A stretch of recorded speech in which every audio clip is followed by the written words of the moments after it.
Hello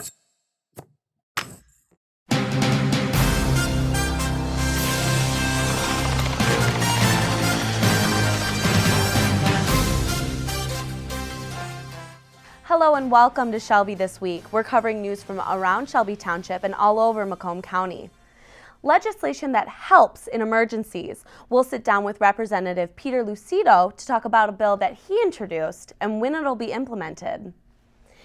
And taking a hike in the winter woods, how our local nature center is helping you enjoy the outdoors even during these cold months.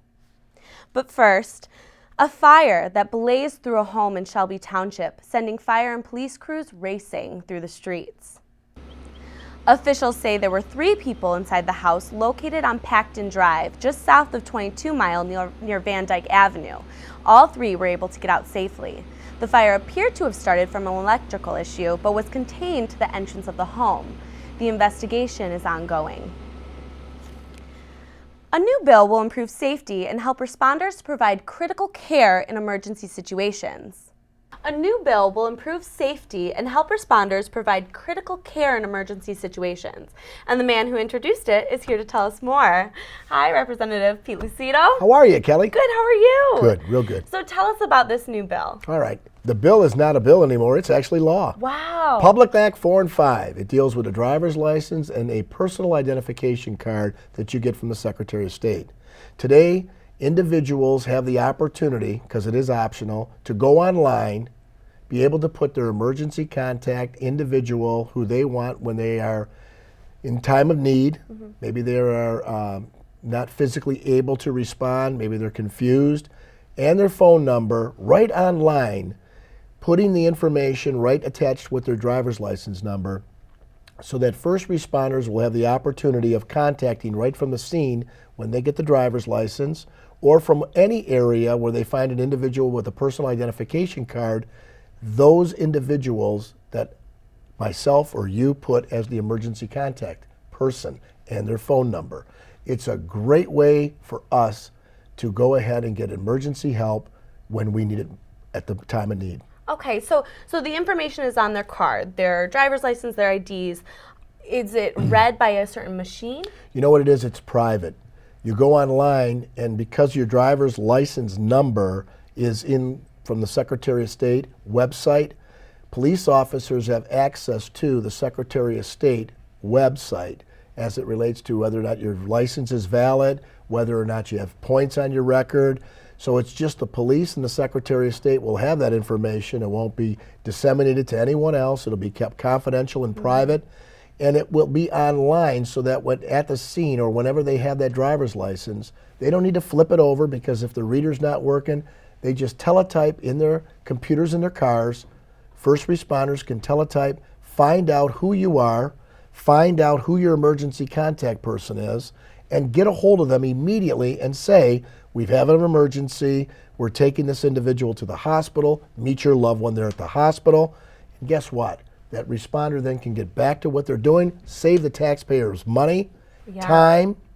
And we love that. Yeah, well, there's no doubt about it. And most importantly, when they get to the hospital, the person that's in care of your treatment can go ahead and give direction to the individuals at the hospital to immediately start working on you. Wow. Yeah. So it really will save lives. You know, it will save lives because the timing is critical. Yeah. We have a duty and obligation under what's called the Good Samaritan rule to stabilize people, to get them in a position, but to immediately effectuate treatment, we need to get some direction from somebody. Right. So state law says, look, we want to go ahead and make it as quick as possible, the response time, and to get the individual the care and treatment that they need. Police at the scene, or if somebody has got Alzheimer's or dementia, can reach in their pocket, get the identification card if they're not driving, go ahead and call their loved one and reunite them with their loved one. So this bill, it's right now just on driver's license. Are you hoping to, or the law now, are you hoping to expand it? Well, let me tell you this.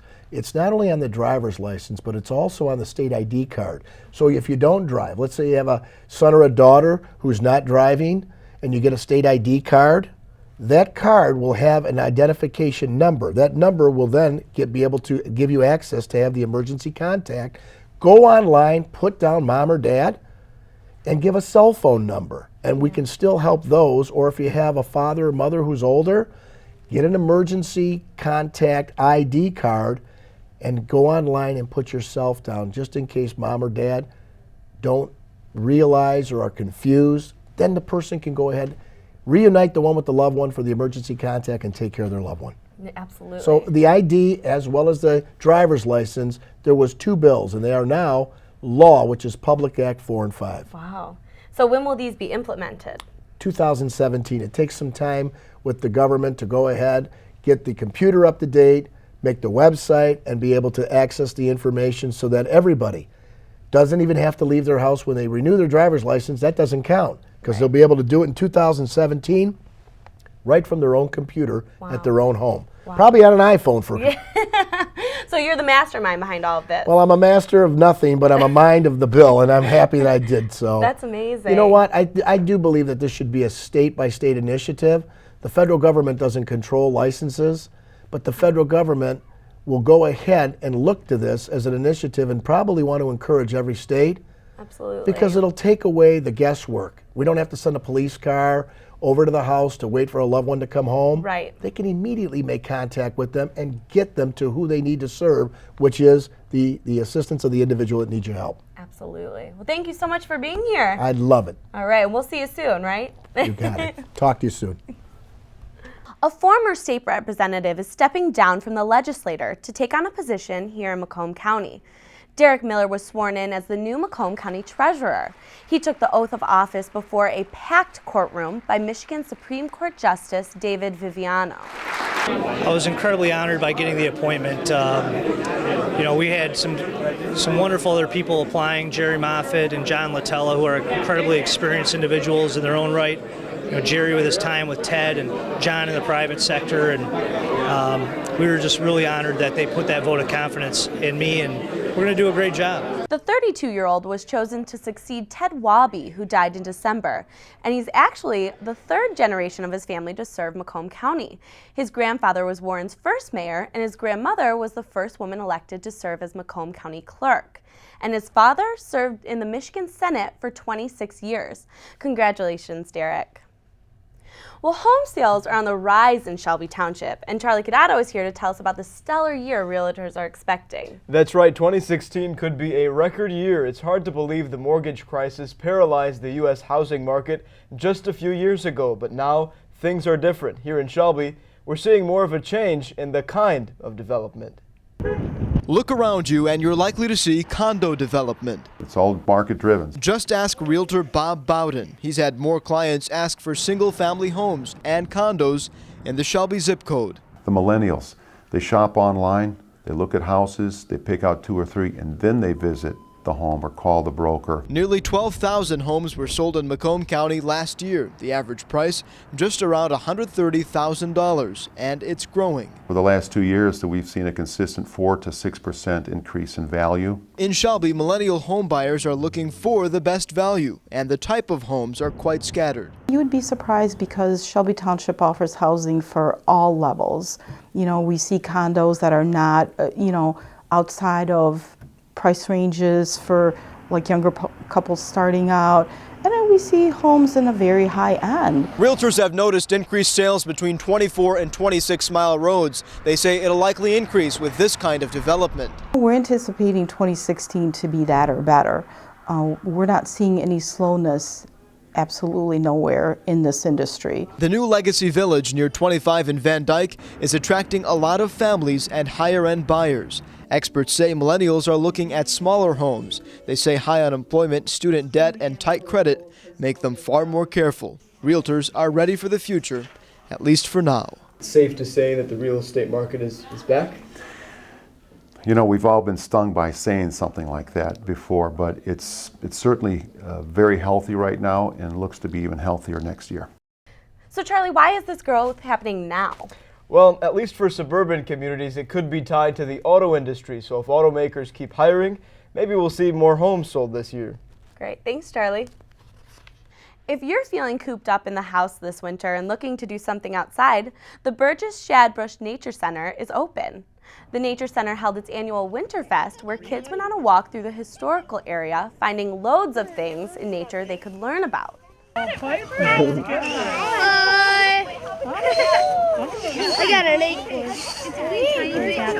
fungus. Winterfest also included a cookout over a bonfire, making animal prints, and getting to meet and pet the animals that live there. But if you missed the event, you can do those things year-round. We've got the birds that you can certainly come and see. We've had a fair amount of deer also coming along, so you can see all kinds of good wildlife. If there's staff and availability, there's a whole host of animals that they can get out, like the turtles that they'll bring out and that you can come and pet and maybe watch them be fed. All the trails are open in the winter. We've got the nice little quarter-mile loop here that takes you through the nature center. And throughout the park, there's a whole host of trails that you can go on. The Nature Center hosts tons of events going on and more cookouts like Winterfest. Just head to the Burgess Shadbrush Nature Center website. In most places across the country, February 9th is simply called Fat Tuesday. But here in Metro Detroit, most of us know that day as Punchki Day. And Ackett's Homemade Pie Company in Shelby Township has been prepping for the day and the crowds that come with it. Ackett's has been a staple for 23 years in Metro Detroit since the first bakery opened in Armada. And while they normally specialize in pies, cookies, and other bakery items, on Fat Tuesday, their specialty is punchkis. First thing in the morning, everybody's lined up, wanting to get their punchkis on their way into work. It's a lot of preparation for us because we are an all-natural company, so there aren't any preservatives in any of our products. So when we produce our punchkis, we work 24 hours around the clock. They're as fresh as they possibly can be. They're baked and not fried. And and every one of them is rolled by hand and filled by hand. We're doing a glaze this year on top of them. So we're really looking forward to this year being a little bit different with doing the glazing technique. That's something new for us. Ackett's will be selling vanilla pastry-filled punchkis and a Michigan 4-berry one with black and blueberries, raspberries, and cherries. Sarah says what sets them apart from other bakeries is their high quality and all-natural ingredients. And still ahead on Shelby this week, ice and snow. We'll tell you more about what's coming to Macomb County, but not as a weather forecast. And are you sitting up straight? We talked to a personal trainer on the importance of better posture. I want to eat apples and bananas. I need to eat apples and bananas. Why can't I eat? 1 in 5 children struggles with hunger in America. Support the Feeding America nationwide network of food banks to help provide meals to those in need. Join us at feedingamerica.org.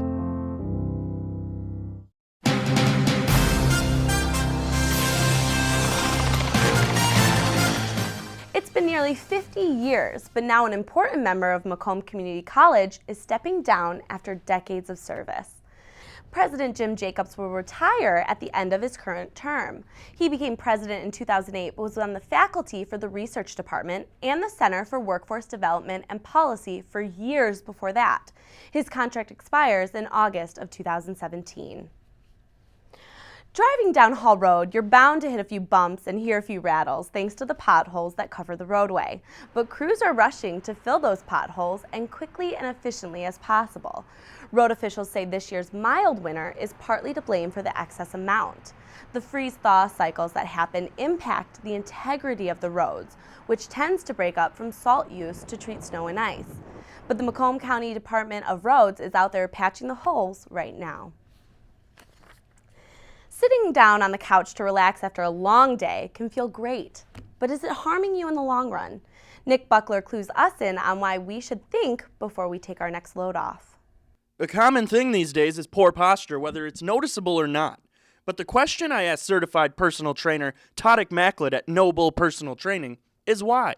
We are seated a lot. We sit at work, we sit at home when we're watching TV, we sit when we're driving places, and what this is going to cause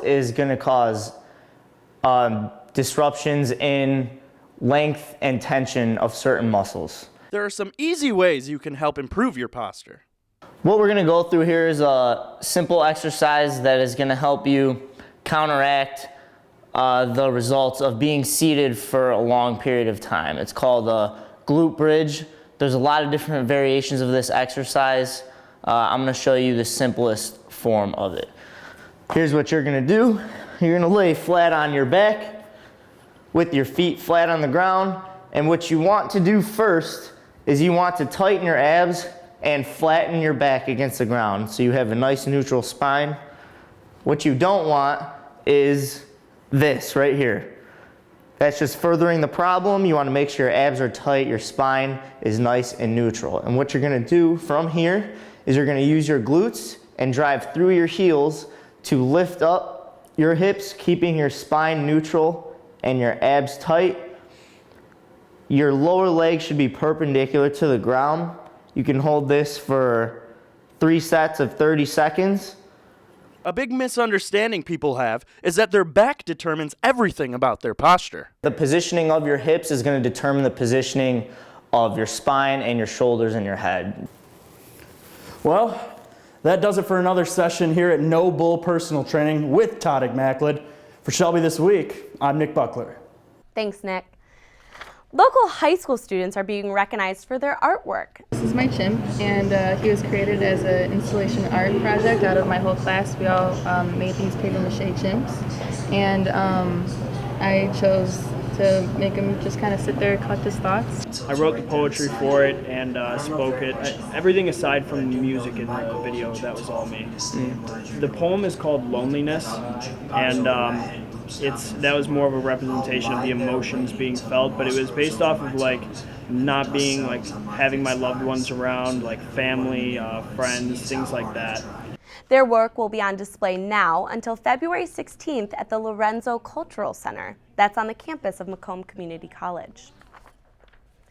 We may not have seen a ton of ice and snow yet this winter, but the Utica Ice Fest will take care of that. The committee is hard at work during their last meetings before the Ice Fest, which starts on Friday, February 12th. There will be an ice rink for figure skating and hockey, professional ice sculptures, and a contest for amateurs, carriage rides, lots of performances, food and hot chocolate, and the annual fish toss and burning ice tower. And there will also be fireworks, and it's fun for the whole family. For more information, head to uticaevents.com. The American Red Cross is in need for more donations. The organization says the recent severe weather that came at the end of January caused an emergency need for donors of all blood types. If you're able to donate, the Red Cross says you can save time by completing your pre-donation reading and questionnaire online at home. The closest blood drive is being held on the 8th at Quick Lane at Suburban Ford on Van Dyke in Sterling Heights from 1 to 7 p.m. And coming up on Shelby This Week, wash your clothes without lifting a finger. How a major detergent brand is trying to make your life a little easier. And do you have plans for dinner? We've got which restaurants are the most romantic for Valentine's Day. Stay tuned.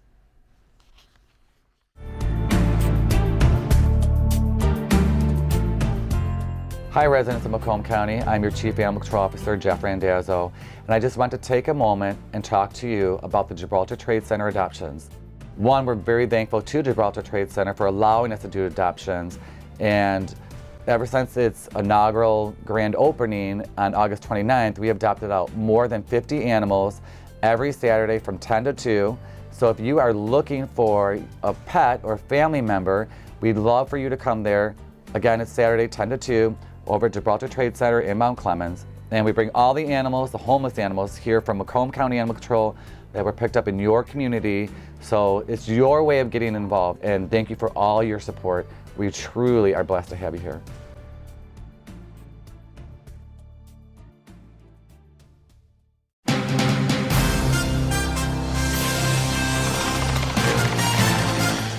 It was a night of ballroom dancing and symphony music right here in Shelby Township. The Palazzo Grande Banquet Center held the 69th annual Viennese Strauss Ball at the end of January, hosted by the Austrian Society of Detroit. The Macomb Symphony Orchestra played a variety of music, including the Viennese waltz, polka music, and tangos. You can watch more of the Strauss Ball right here on Shelby TV. You may soon be able to have your clothes delivered to you, washed and dry cleaned and ready to wear. And it's all thanks to a major brand. Tide is launching a new free service called Tide Spin. It's a delivery service that picks up your dirty clothes, washes them, and delivers them back to you. Tide is differentiating itself from other services with free delivery, no minimum load sizes, and no minimum price. Right now, it's only available in Chicago, but Tide expects to expand to more cities soon. And Valentine's Day is right around the corner. And if you haven't made any reservations for dinner, we've got some ideas for you. The restaurant app Open Table named the 100 most romantic restaurants in America. While there weren't any in Shelby that made the cut, Michigan had 3 on the list, including the English Inn in Eaton Rapids, Detroit's Iridescence, and closer to home, the Melting Pot in Troy.